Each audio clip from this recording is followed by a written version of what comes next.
ரீசெண்டாக தான் 400 சப்ஸ்கிரைபர் அடித்தோம். அண்ட் சப்ஸ்கிரைப் பண்ண எல்லாருக்குமே ரொம்ப தேங்க்ஸ். இன்னும் நிறைய பேர் சப்ஸ்கிரைப் பண்ணுங்கள். நம்மளும் 500,000 அதுக்கு மேலே போயிட்டே இருக்கணும். அண்ட் அதை தாண்டி வந்து இந்த வீடியோவில் நம்ம என்ன பார்க்க போகிறோம்னா, ரீசெண்டாக தமிழ் சினிமாவில் வந்து சில அப்டேட்ஸ் பற்றிலாம் பார்க்கலாம். ஸோ ஒரு அப்டேட்ஸாக வந்து இந்த வீடியோவில் பார்ப்போம். கடைசி வரைக்கும் இந்த வீடியோவை பாருங்கள். ஃபஸ்ட்டு அப்டேட்டாக நம்ம என்ன பார்க்க போகிறோம்னா, மாரி செல்வராஜ் அவர்கள் அவரோட 6th ஃபிலிமை வந்து அஃபிஷியலாக அனௌன்ஸ் பண்ணியிருக்காரு. அண்ட் இந்த படத்துக்கு இளையராஜா அவர்கள் தான் மியூசிக் போடுறாரு. இளையராஜா அவர்கள் திரும்பி நிறைய படத்துக்கு மியூசிக் போட ஆரம்பிச்சிருக்காரு. அண்ட் இது ஒரு நல்ல சைன்னே சொல்லலாம். இந்த படத்துக்கு மஞ்ச நதி அப்படின்னு டைட்டில் வச்சுருக்காங்க.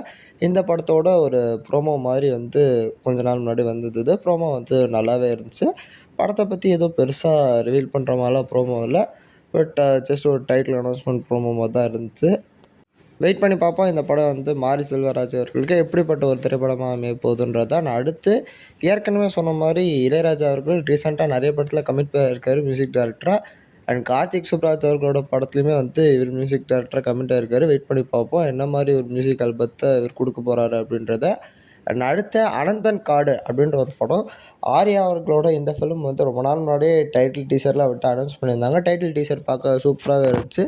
அண்ட் இந்த படம் வந்து ஜூன் 25 ரிலீஸ் ஆக போகுது அப்படின்றத அஃபிஷியலாக ஒரு போஸ்டர் விட்டு கன்ஃபார்ம் பண்ணியிருக்காங்க. ஆர்யா அவர்கள் வந்து ரொம்ப நாளாக கம்பேக் கொடுக்காமலே இருக்கார். நிறைய ஆக்டர்ஸ் இந்த வருஷம் கம்பேக் கொடுத்துட்டே இருக்காங்க. சூர்யா சார், அர்ஜுன் அவர்களாக இருக்கட்டும், அண்ட் அடுத்து வந்து ஜீவா அவர்களாக இருக்கட்டும், நிறைய பேர் இந்த வருஷம் கம்பேக் கொடுத்துட்டாங்க. ஆர்யா அவர்களுமே கம்பேக் கொடுத்தா நல்லாயிருக்கும். லூசிஃபர் படத்தை எழுதுனா முரளி கோபி தான் இந்த படத்தை எழுதியிருக்காரு. ரன் பேபி ரன் டேரக்டர் தான் இந்த படத்தை டைரக்ட் பண்ணியிருக்காரு. இந்த படம் எப்படிப்பட்ட ஒரு படமாக அமைய போகுதுன்றதை வெயிட் பண்ணி பார்ப்போம். கம்பேக் கொடுக்கணும்னு சொன்னால் ஆர்யா அவர்கள் மிஸ்டர் எக்ஸ் மாதிரி படம் தான் நடிச்சுக்கிட்டு இருக்காரு. மிஸ்டர் எக்ஸ் இப்போ தான் ரீசெண்டாக ஓடியில் பார்த்தா ரொம்ப மொக்கையாக இருந்துச்சு. தயவுசெய்து யாரும் பார்க்காதீங்க. வேணா சொல்லுங்கள், ரோஸ்ட் வீடியோ போடுறோன்னா போடலாம். பட் ஒரு அடித்து துவச்ச படம் தான் அது. அடுத்த அப்டேட்டாக நம்ம என்ன பார்க்க போகிறோம்னா, அபிஷேக் அவரோட அடுத்த படத்தை அனௌன்ஸ் பண்ணியிருக்காரு. சிவராஜ்குமார் இந்த படத்தில் நடிக்கிறாரு. இந்த படத்தை வந்து கௌதம் சிவராமன் அப்படின்ற ஒரு டெபியூட் டேரக்டர் தான் டைரக்ட் பண்ணுறாரு. வெயிட் பண்ணி பார்ப்போம் இந்த படம் எப்படிப்பட்ட ஒரு படமாக அமையுதுன்றது. அடுத்து வந்து பிளாஸ்ட்டை பற்றி பார்ப்போம். இந்த படத்தை வந்து நான் ஏற்கனவே பார்த்துட்டேன். பட் கொஞ்சம் லேட்டாக பார்த்தனால ரிவ்யூ போட முடியல. பட் படம் வந்து எனக்கு பிடிச்சிருந்தது. ஒரு யூஸ்வலான ஸ்டோரி டெம்ப்ளேட்டாக இருந்தாலுமே கூட படத்தை ப்ரெசென்ட் பண்ண விதமாக இருக்கட்டும், ஸ்க்ரீன் ப்ளேவாக இருக்கட்டும், சினிமாட்டோகிராஃபியாக இருக்கட்டும், எல்லாமே வந்து சூப்பராகவே இருந்துச்சு. அண்ட் அர்ஜுன் அவர்களுக்கு ஒரு கம்பேக்குன்னு நான் ஏற்கனவே சொல்லியிருந்தேன். இந்த படம் வந்து பெரிய கம்பேக்னே சொல்லலாம். ஏன்னா பர்ஃபார்மன்ஸ்லாம் அப்படி தான் பண்ணிகிட்ருக்கு. நீங்கள் எவ்வளோ பேர் இந்த படத்தை பார்த்தீங்க அப்படின்றத மறக்காமல் கமெண்ட்ஸில் சொல்லிட்டு போங்க. அடுத்த அப்டேட் நம்ம போவோம். அடுத்த அப்டேட் என்னென்னா, ஜெயம் ரவி பென்ஸ் படத்தில் அஃபிஷியலாக ஜாயின் பண்ணியிருக்காரு. அண்ட் அதுக்கான ஸ்டில்ஸுமே இப்போ வந்திருக்கு. ஜெயம் ரவி ஒரு படத்தில் நடிக்கிறாரு அப்படின்றத பார்க்கும்போதே சந்தோஷமாக தான் இருக்குது. ஏன்னா வந்து ரீசெண்டாக நடந்த இஷ்யூலாம் அவங்களுக்கே தெரியும். அதை பற்றிலாம் பேச தேவையில்ல. பட் இந்த படத்தில் வந்து ஒரு நல்ல ரோலாக இருக்கும் அப்படின்றத நம்புவோம். அண்ட் இந்த படம் வந்து எல்சியூவில் கனெக்ட் ஆகிருக்கு. அதை பற்றிலாம் வந்து நம்ம அப்புறம் வீடியோ போடுவோம். இப்போதைக்கு இந்த படம் வந்து எப்போ ரிலீஸ் ஆகும் அப்படின்ற மாதிரிலாம் எந்த நியூஸுமே இல்லை. இந்த படம் தான் வந்து எல்சியூவில் வரப்போகிற அடுத்த படம்.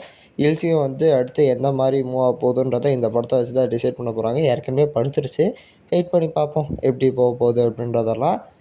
அடுத்த நம்ம பார்க்க போகிறது வந்து ஜனநாயகன். இந்த படத்தில் பற்றி அப்டேட்லாம் ஒன்றும் இல்லை.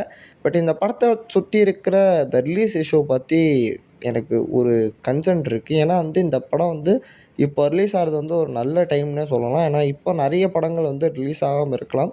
ஜூன் 2nd வீக் இல்லை ஜூன் 3rd வீக் இல்லை அட்லீஸ்ட் ஜூலை 1st வீக் இப்போ அந்த படத்தை எடுத்துகிட்டு வரலாம். ஏன்னா இப்போ சின்ன சின்ன படங்கள் தான் அனௌன்ஸ் பண்ணியிருக்காங்க. போக போக வந்து நிறைய பெரிய படங்களுமே வந்து வர மாதிரி இருக்குது.